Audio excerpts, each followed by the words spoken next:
Good morning everyone, তোমরা সবাই কেমন আছো? আমি ভালো আছি। বয়সের সাথে সাথে দেখবে খুব কাজকে ভয় লাগে। আগে যেরকম বয়সটা কম ছিল, তখন মনের জোরে কাজ করতাম, এটা করব সেটা করব, সব পরপর চিন্তা করতাম। তখন মানে খাটনির ভয়টা পেতাম না। আর এখন কী হয়েছে বলো তো? এখন যেহেতু আস্তে আস্তে বয়সটা বাড়ছে না, মানে খাটনির কথাটা ভাবলেই যেন কেমন একটা লাগে। কী করে করব? পারবো কি?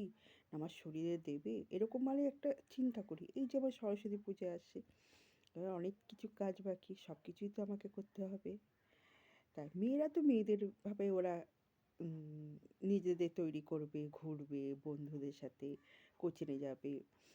তার বাদবাকি তো পুজোর যে আয়োজন যা কিছু করার আমাকেই করতে হবে। ওরা সাজুগুজু করবে, সরস্বতী পুজোর দিনটা একটু সাজুগুজু করবে। তারপরে স্কুলে তো যেতে হয় ইউনিফর্ম পরে। আর উম তারপরে মানে ইউনিফর্ম ছাড়া সিভিল ড্রেসেই পরে যেতে হবে। তখন একটা আলাদা একটা আনন্দ, বুঝেছো তো? কে কীরকম সাজবে, কোন বন্ধু কী পরবে, এই একটা আলোচনা ওদের, ওই করেই ওদের মানে সময়টা যাবে।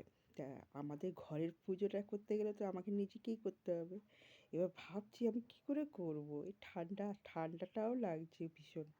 সকালে উঠতে ইচ্ছা করে না ঠান্ডার জন্যে। তার মধ্যে সকালবেলা উঠে এসব স্নান করা, সমস্ত কিছু জোগাড় করা।